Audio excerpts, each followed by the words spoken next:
قابل قدر واجب الاحترام معزز علماء کرام، حفاظ کرام، ائمہ کرام، نوجوان دوستوں اور بھائیوں، عزیز ساتھیوں اور پردہ نشین معزز خواتین، مکتب شیخ زکریا کے معصوم ہونہار طلبہ اور طالبات،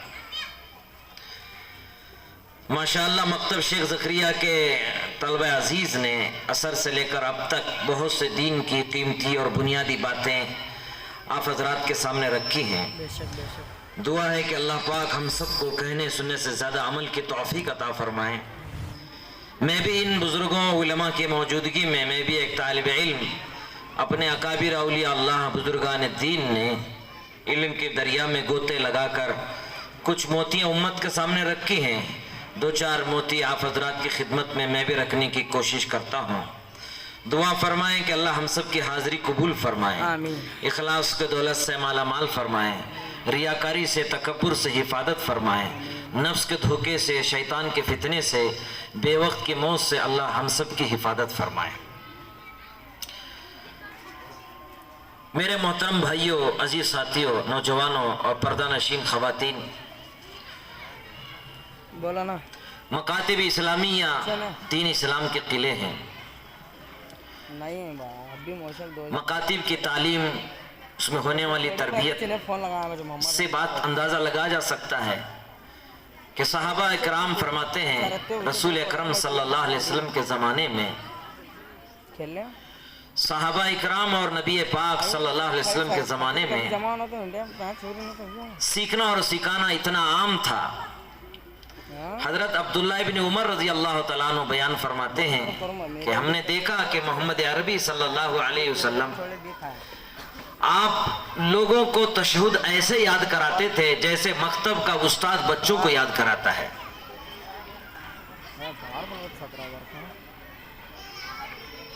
عبداللہ ابن عمر رضی اللہ تعالیٰ یہ بھی فرماتے ہیں کہ حضرت سیدنا ابوبکر صدیق رضی اللہ تعالیٰ عنہ کے زمانے میں بھی حضرت ابوبکر صدیق رضی اللہ تعالیٰ عنہ ممبر رسول پہ بیٹھ کر تشہد ایسے ہی یاد کراتے جیسے مکتب میں بچوں کو یاد کرایا جاتا ہے۔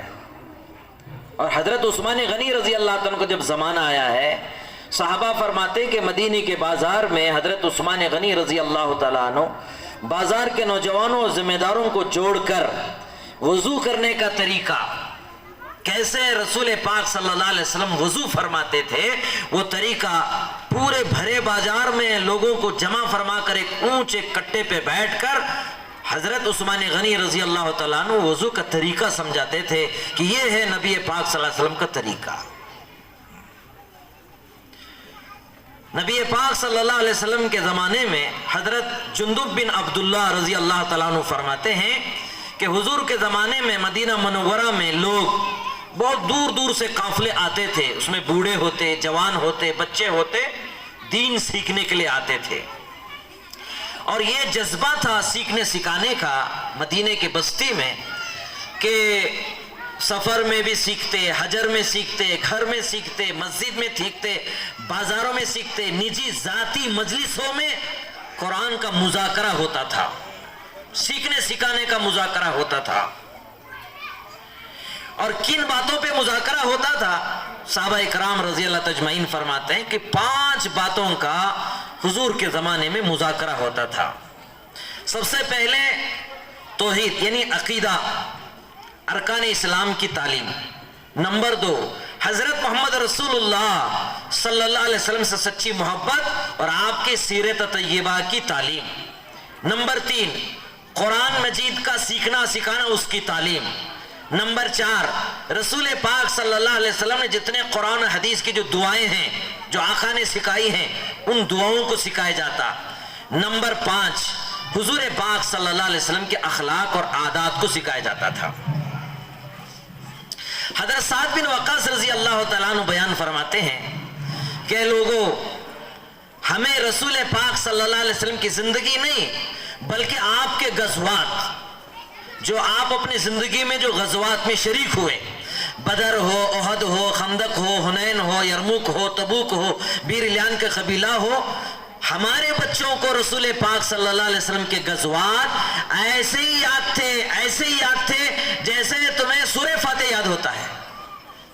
رسول اللہ صلی اللہ علیہ وسلم کے غزوات ایسے ہی یاد تھے جیسے آپ کو سورہ فاتحہ یاد ہوتا ہے، ایسے یاد تھے۔ حضور کے زمانے میں اس بات کی فکر کی جاتی، توحید، عقیدہ۔ بعض صحابہ فرماتے ہیں کہ اللہ کے رسول صلی اللہ علیہ وسلم نے پہلے ایمان کی فکر کی، بعد میں قرآن سکھایا۔ اس لیے بنیادی طور پر عقائد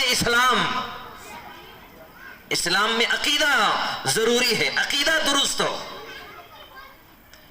عمل میں کچھ آگے پیچھے ہو جائے تو اللہ غفور رحیم ہے، معاف کر سکتا ہے، مگر عقیدہ ہی بگڑا ہوا ہے۔ اللہ کے تعلق سے عقیدہ کیا ہونا چاہیے، نبی کے تعلق سے کیا عقیدہ ہونا چاہیے، فرشتوں کے تعلق سے، آسمانی سے اتاری گئی کتابوں کے تعلق سے، اپنے تقدیر کے تعلق سے، مرنے کے تعلق سے، مرنے کے بعد دوبارہ زندہ ہونے کے تعلق سے، بنیادی طور پر عقیدہ مضبوط ہونا چاہیے۔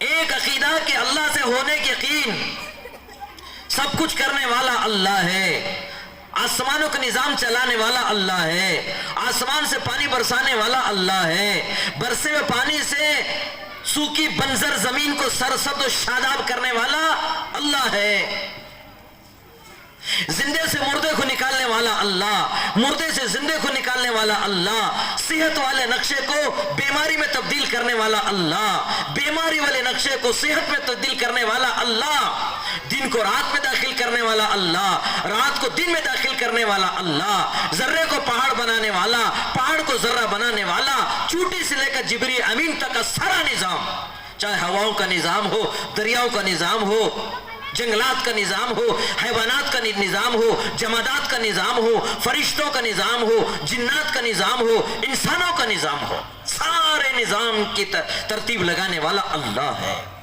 بنیادی طور پر ہمارا عقیدہ درست ہونا چاہیے، بنیادی طور پر۔ مکہ میں پیدا ہوا، روزانہ زمزم پیتا ہے، روزانہ کعبہ کا طواف کرتا ہے، کوئی معمولی خاندان نہیں، ہاشمی خاندان سے ہے، قریش قبیلہ ہے، بلکہ رسول پاک صلی اللہ علیہ وسلم کا رشتہ دار ہے، چچا ہے، مگر عقیدہ بگڑا ہوا ہے، عقیدہ بگڑا ہوا ہے۔ تو میرے بھائیوں، کوئی عمل قابل قبول نہیں ہے۔ اللہ نے قرآن پاک میں صاف اعلان فرما دیا، تبت یدا ابی لہب، برباد ہو جائے، کوئی عمل قابل قبول نہیں ہے اللہ کے یہاں، کیونکہ اس کا عقیدہ بگڑا ہوا ہے، اس کا عقیدہ بگڑا ہوا ہے۔ تو میرے بھائیوں بزرگوں، بنیادی طور پر عقیدہ درست ہو۔ دوسرا عقیدہ کہ ہمارے نبی حضرت محمد رسول اللہ صلی اللہ علیہ وسلم آخری نبی ہیں، آپ کے بعد کوئی نبی آنے والا نہیں ہے، آپ خاتم النبیین ہیں۔ آقا نے فرمایا، انا سید الانبیاء والاولین والآخرین وخاتم النبیین لا نبی بعدی، میں اولین آخرین کا سردار ہوں، میرے بعد کوئی نبی نہیں ہے، میں آخری نبی ہوں، خاتم النبیین ہوں۔ ہمارے آقا حضرت محمد صلی اللہ علیہ وسلم آخری نبی ہے، رحمت العالمین ہے، آپ کے بعد کوئی نبی آنے والا نہیں ہے۔ آپ کی سنت و شریعت پر چلنے میں ہماری کامیابی ہے۔ اللہ کی معرفت چاہتے ہیں، اللہ کا قرب چاہتے ہیں، اس کی خوشنودی چاہتے ہیں، اللہ کی بنائی جنت میں داخل ہونا چاہتے ہیں، تو ایک راستہ ہے، وہ حضرت محمد رسول اللہ صلی اللہ علیہ وسلم کی سنت و شریعت والا راستہ ہے۔ اسی لیے پیران پیر شیخ عبد القادر جیلانی رحمت اللہ علیہ فرماتے ہیں کہ تمام خیر کی جو چابی ہے وہ حضرت محمد رسول اللہ صلی اللہ علیہ وسلم کی سنت ہے۔ شیخ عبدالحق محدث دہلوی رحمت اللہ علیہ، عبدالعزیز محدث دہلوی رحمت اللہ علیہ لکھا ہے کہ حضرت نوح علیہ السلام کے قوم کی حفاظت کے لیے اللہ پاک نے کشتی بنانے کا حکم دیا تھا۔ اس امت کے لیے اگر کوئی کشتی ہے، کشتی نوح اگر کوئی ہے، تو اللہ پاک نے حضرت محمد رسول اللہ صلی اللہ علیہ وسلم کی سنت والی کشتی ہے، جس میں جو سوار ہوگا، بچے، جوان، بوڑھے، شہری، دیہاتی، عالم، جاہل، وہ منزل مقصود کو پہنچتے ہیں۔ سنت والا راستہ چھوڑیں گے، شریعت والا راستہ چھوڑیں گے، عقائد بگڑے ہوئے ہوں گے، میرے بھائیوں قابل قبول نہیں ہے، وہ مردود ہے اس کا عمل۔ تو میرے بھائیوں بزرگوں دوستو، تاریخ اسلام اس بات پہ گواہ ہے کہ کسی زمانے میں 1400 سال کی تاریخ شاہد عدل ہے، ہر زمانے میں مسلمانوں کو ظلم کیا گیا، ستایا گیا، جانی مالی نقصان پہنچائے گئے، ظلم و تشدد کا بازار گرم کیا گیا، مگر میرے بھائیوں بزرگوں دوستو، اس وقت کی جو موجودہ حالات ہیں، اس وقت کا جو موجودہ بھارت ہے، اور خصوصی طور پر انگریزوں کے دور میں، اور خصوصی طور پر اس ملک بھارت میں باطل طاقتوں نے جو کوشش کی ہے، محنتیں کی ہے، اس کی ایک مثال اکابر علماء اولیاء اللہ اس وقت دیتے ہیں۔ دیکھیے، پانی میں زہر مل جاوے تو دوسرا پانی پی کر جی سکتے ہیں، کھانے میں زہر مل جاوے تو دوسرا کھانا کھا کر جی سکتے ہیں۔ اب بتائیے، ہوا میں اگر زہر آ جاوے تو بچنے کا کیا راستہ ہے؟ باطل آج ہمارے گھروں میں داخل ہو چکا ہے، شرک، بدعت، بغاوت، جہالت، غفلت، ریاکاری، خودغرضی، منچائی زندگی عام ہوتی چلی جا رہی ہے۔ مگر میرے بھائیوں بزرگوں دوستو، اللہ ہمارے اکابر اولیاء اللہ بزرگان دین کو بہترین بدلہ نصیب فرمائے۔ خصوصی طور پر حاجی ہمداد اللہ صاحب مہاجر مکی رحمت اللہ علیہ فرماتے ہیں، ہمارے عمل کا تو کوئی بھروسہ نہیں، کوئی اعتماد بھروسہ نہیں ہمارے عمل کا، مگر اللہ کے ذات سے اتنی امید ضرور رکھتے ہیں کہ ہم نے اس ملک بھارت کے اندر الحمدللہ مکاتب اسلامیہ کی جال ہم نے پھیلا دیا ہے، ہو سکتا ہے اس عمل کی برکت سے اللہ ہماری مغفرت فرمائے۔ حاجی امداد اللہ صاحب مہاجر مکی رحمت اللہ علیہ فرماتے ہیں، حضرت مولانا حسین مدنی رحمت اللہ علیہ فرماتے ہیں، اس ملک بھارت کے اندر دین ایمان کو بچانے کے لیے کیا محنتیں کی گئی ہے، کیا کوششیں کی گئی ہے۔ حضرت مولانا حسین مدنی رحمت اللہ علیہ فرماتے ہیں کہ سیاست والوں کا جو دل ہے، سیاست والوں کا جو دل ہے، جو مرکز ہے، وہ دلی ہے، وہ دلی ہے، مگر آگے حضرت مدنی رحمت اللہ علیہ فرماتے ہیں روحانی طور پر، نورانی طور پر جو مرکز ہے حضرت نور احمد جنجانوی رحمت اللہ علیہ، ان کا قبر ہے، جنہوں نے ایک معمولی جنجانوی ایک بستی ہے جس بستی میں بیٹھ کر دین کی بنیادی باتیں، یعنی نورانی قاعدہ، دین کی بنیادی باتیں، اسلامی عقائد، حضور کی سیرت، حضور کی صورت، حضور کا گھرانہ، حضور کیسے کھاتے، کیسے پیتے، کیا عقیدہ ہونا چاہیے، وہ بنیادی باتیں جنہوں نے جھنجانوی بستی میں رہ کر عمل کیا، تو حضرت مدنی رحمت اللہ علیہ فرماتے ہیں سیاست دانوں کے مرکز دلی ہے، مگر روحانی اور نورانی اگر کوئی مجلس ہے، یعنی کوئی مقام ہے، تو جھنجانوی نور احمد رحمت اللہ علیہ کی قبر فرمایا۔ میرے بھائیوں بزرگوں، کوئی معمولی کام نہیں ہے کہ بنیادی طور پر مکاتب اسلامی کی محنت کی۔ آپ اندازہ لگائیے، مکتب شیخ زکریا جس شیخ کے نام سے منسوب ہے، حضرت شیخ زکریا رحمت اللہ علیہ خود بیان فرماتے ہیں کہ میرا دل چاہتا ہے، میرا جی چاہتا ہے کہ میں نورانی قاعدہ پڑھاؤں۔ کیوں؟ اس لیے کہ اس کا ثواب متعدی ہے، دیر پا ہے۔ مکتب میں پڑھنے والا جو بچہ ہوتا ہے وہ الف با پڑھتا ہے، صورتیں سیکھتا ہے، دعائیں سیکھتا ہے، آقا کی سیرت و صورت سیکھتا ہے، اس کے اخلاق بنتے ہیں، حدیث مبارک سیکھتا ہے، آگے بڑھتے بڑھتے بڑھتے وہ اعمال کے اعتبار سے آگے بڑھتا ہے تو ثواب بھی متعدی ہوتا ہے، دیر پا ہوتا ہے۔ میرا جی چاہتا ہے کہ میں بھی مکتب میں نورانی قاعدہ پڑھاؤں۔ کون کہہ رہے ہیں؟ جن کو دنیا آج شیخ العرب، شیخ العجم والعرب کہتی ہے، وہ شیخ زکریا رحمت اللہ علیہ کہتے ہیں کہ میرا جی چاہتا ہے کہ میں نورانی قاعدہ پڑھاؤں۔ تو میرے بھائیوں بزرگوں دوستو، یہ مکاتب اسلامیہ کی محنت ہے اس ملک کے بھارت میں، اپنے اکابرین کی۔ ان بزرگوں سے پہلے کی حالات زندگی اٹھائیے۔ حضرت امام شافعی رحمت اللہ علیہ فرماتے ہیں جتنے امام گزرے، چاہے امام شافعی ہو، امام مالک ہو، امام ابو حنیفہ ہو، اور امام احمد بن حنبل ہو، یا جتنے اکابر علماء اولیاء اللہ کتب ابدال غوث دستگیر گزرے ہیں، ان کی زندگی کے اوراق الٹ کر دیکھیں گے، ان کی ابتدا، ان کی بنیاد مکتب سے ملتی ہے۔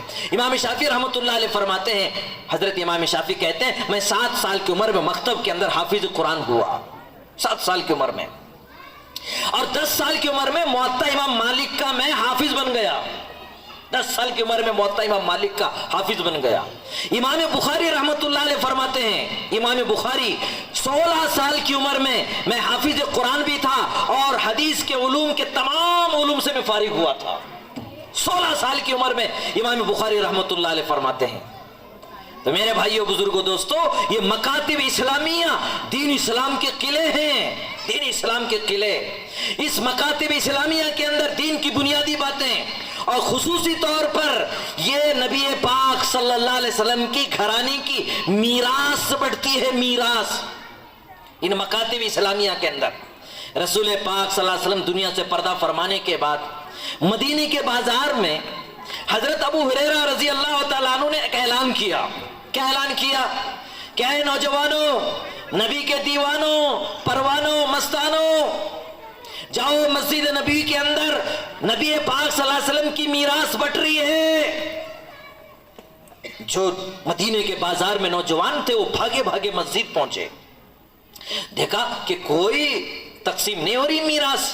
واپس آئے، کہا ابو ہریرہ یہ آپ نے کیا کہا؟ ہم مسجد گئے، مسجد نبی میں حضور کی آقا کی کوئی میراث تقسیم نہیں ہو رہی ہے۔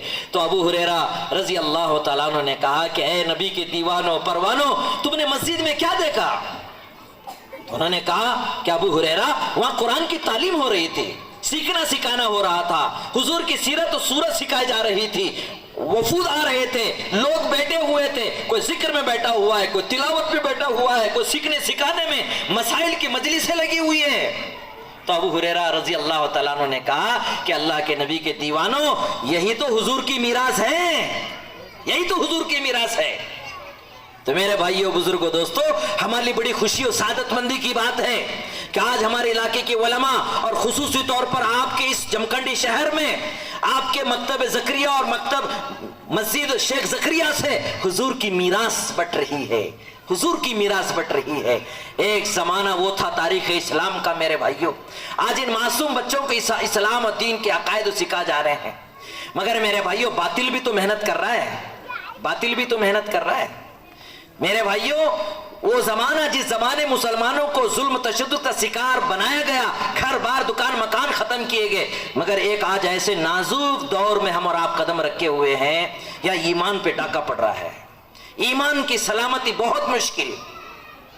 آقا مدنی صلی اللہ علیہ وسلم کی پیشن گوئی ہے، آقا نے فرمایا کہ ایک مسلمان اسلام اور دین کا دعویٰ کرنے والا صبح میں مسلمان رہے گا، شام میں کافر ہو جائے گا، اور شام میں مسلمان ہو کر سوئے گا، اور جو صبح بیدار ہوگا تو کفر کے حالت میں بیدار ہوگا۔ کیوں؟ اس لیے کہ میرے بھائیوں عقائد بگڑ رہے ہیں، ایمان پر ڈاکے ہو رہے ہیں، اور خصوصی طور پر اس وقت کے جو حالات ہیں، یہ جو نیو ایجوکیشن پالیسی ہے، خصوصی طور پر یہ اسکول کالج کانوینٹ اور ٹیوشنوں کا جو دور ہے، یہ جو دور ہے اسکول کالج اور کانوینٹوں کا دور ہے، ہمارے معصوم بچوں کو میرے بھائیوں آج ان لوگوں کے حوالے کر رہے ہیں، ہم لوگ ان لوگوں کے حوالے۔ حضرت مولانا منظور احمد نعمانی رحمت اللہ علیہ فرماتے ہیں، دیکھو کسی محلے میں، معزز خواتین اس بات پہ غور کرنا، اگر محلے میں کوئی بچہ یا بچی اچک لیا جاتا ہے، کڈنیپ کیا جاتا ہے، تو پورے محلے میں ہنگامہ مچتا ہے، شور مچتا ہے، گھر گھر میں چرچا ہوتا ہے کہ ایک ٹولہ آیا ہے جمکنڈی شہر میں جو معصوم بچوں کو اچکتا ہے، کڈنیپ کرتا ہے، تو پورے محلے میں پورے گاؤں میں ایک ہنگامہ ہو جاتا ہے، عورتیں باتیں کرتی ہیں، جوان باتیں کرتی ہیں، بوڑھے باتیں کرتے ہیں، پورے محلے میں ایک پارا لگ جاتا ہے۔ مولانا منظور نعمانی رحمت اللہ علیہ فرماتے ہیں کہ آج ہمارے معصوم بچے، جن کے پیدا ہونے پر ہم نے خوشی کا اظہار کیا، عقیقہ کیا، اچھا نام رکھا، اور ماشاءاللہ ہم نے اللہ کا شکر ادا کیا، مگر ان معصوم بچوں کو جن کا نام ہم نے محمد رکھا، احمد رکھا، ختیجہ رکھا، سلمہ رکھا، ام حبیبہ رکھا، قاسم رکھا، ماشاءاللہ صحابہ کے اولیاء اللہ کے نام ہم نے رکھے، مگر میرے بھائیوں آج ہم ان لوگوں کے گود میں پہنچا رہے ہیں، ان یہودی ان انگریزوں کے حوالے ہم کر رہے ہیں، ہاتھ پکڑ کر دادا، ہاتھ پکڑ کر چاچا، ہاتھ پکڑ کر باپ ان یہودی اسکول کانوینٹوں میں داخل کر کے کہہ رہا ہے کہ میرے بچے کو پکا یہودی بنا دو۔ دین اسلام کے لالے پڑ رہے ہیں میرے بھائیوں، ہمارے بچے ہمارے ہاتھوں سے نکلتے چلے جا رہے ہیں۔ مولانا ابو الحسن ندوی رحمت اللہ علیہ کا ملفوظ یاد آ گیا، حضرت فرماتے تھے دیکھو جو بچہ مسلمان کے گھر میں، کوئی بچہ یہودی کے گھر میں پیدا ہو اور یہودی بن کر مرے ہمیں کوئی افسوس نہیں ہے، نصرانی کے گھر میں پیدا ہو اور نصرانی بن کر مرے ہمیں کوئی پرواہ نہیں، کوئی افسوس نہیں ہے، مگر ایک بچہ مسلمان کے گھر میں پیدا ہو، اس کا نام اچھا رکھا گیا, محمد اور احمد نام رکھا گیا, ماشاءاللہ عقیقہ کیا گیا, خوشیاں منائے گئے, مگر وہ مسلمان بچہ جب مر رہا ہے تو کفر کی حالت میں, بے ایمانی کی حالت میں مر رہا ہے. اس پر افسوس کرنے کی ضرورت ہے, اس پر افسوس کرنے کی ضرورت ہے.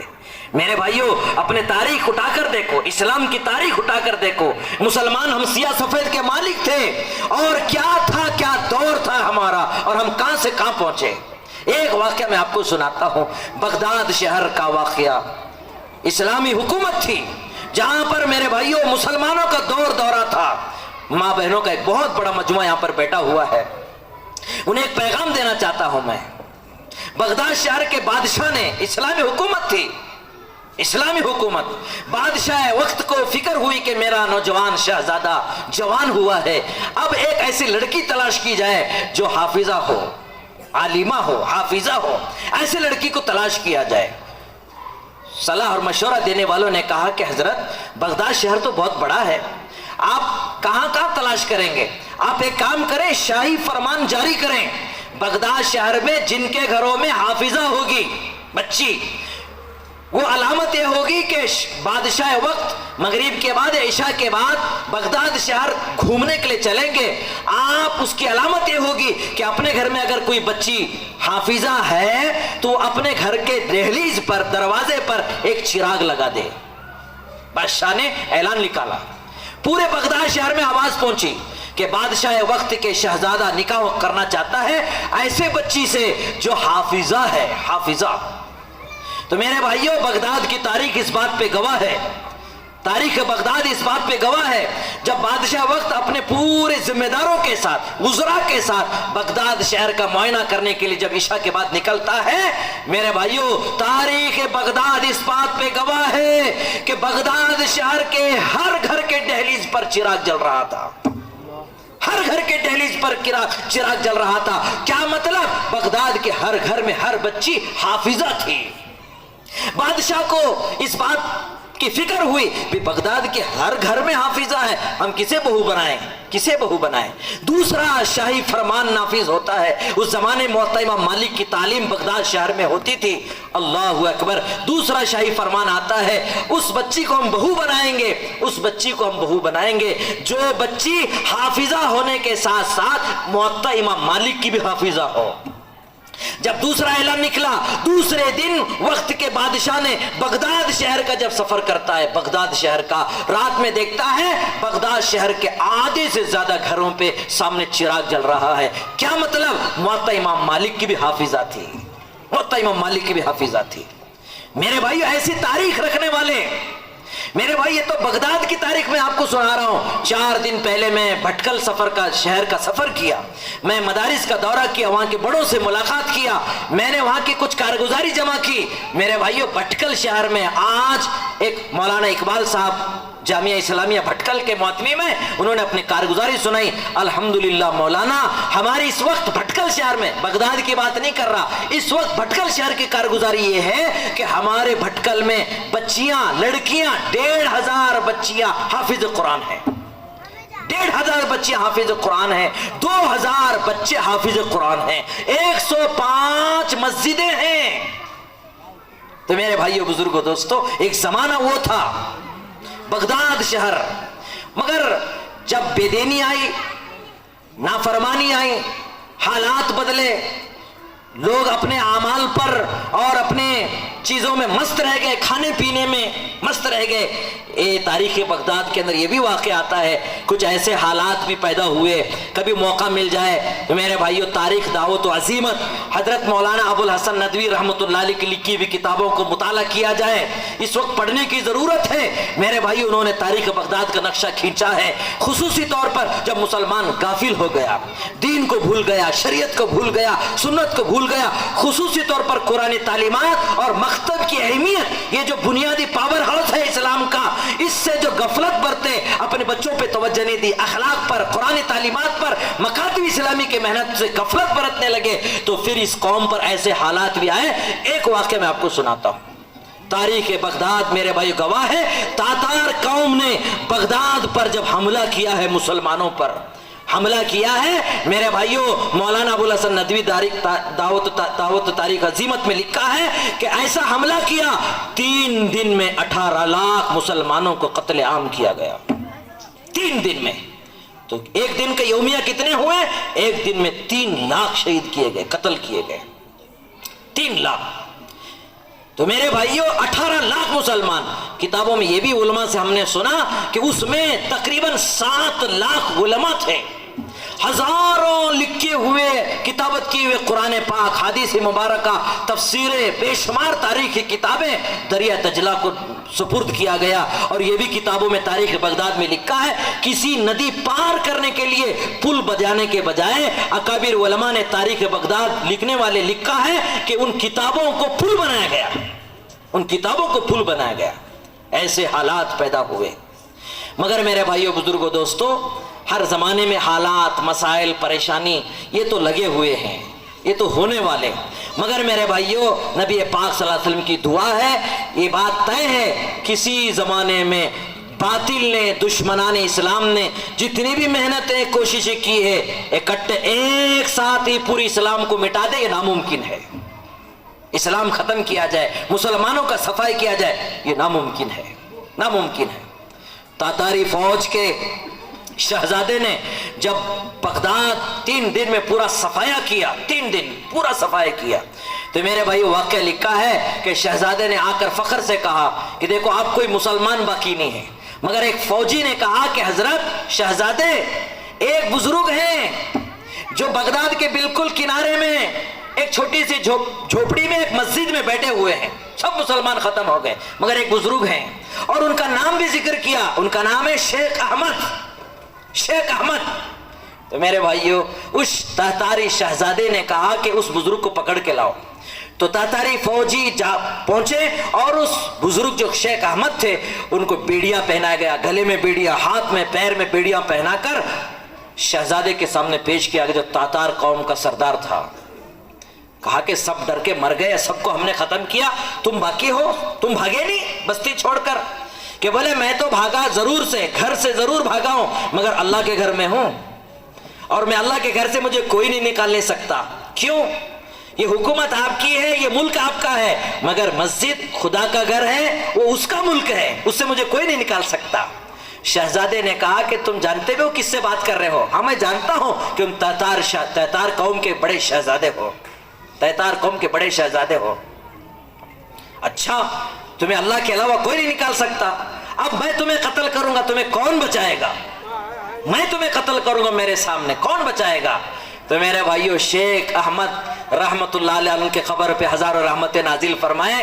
ہمارے لیے ایک عبرت کا مقام ہے. ایک جملہ کہا میرا اللہ بچائے گا، ایک ضرب جو کہا کہ میرا اللہ بچائے گا، تو کتابوں میں لکھا ہے کہ یہ جو بیڑیاں تھے نا، بیڑیاں وہ سب ٹوٹ گئے. گلے کی بیڑی ٹوٹ گئی، پیر کی بیڑیاں ٹوٹ گئے، ہاتھوں کی بیڑیاں ٹوٹ گئے. بادشاہ وقت پر، شہزادے پر کپ کپی طاری ہو گئی، کپ کپی طاری ہو گئی. ایک ضرب لگایا صرف، مجھے اللہ مجھے بچائے گا.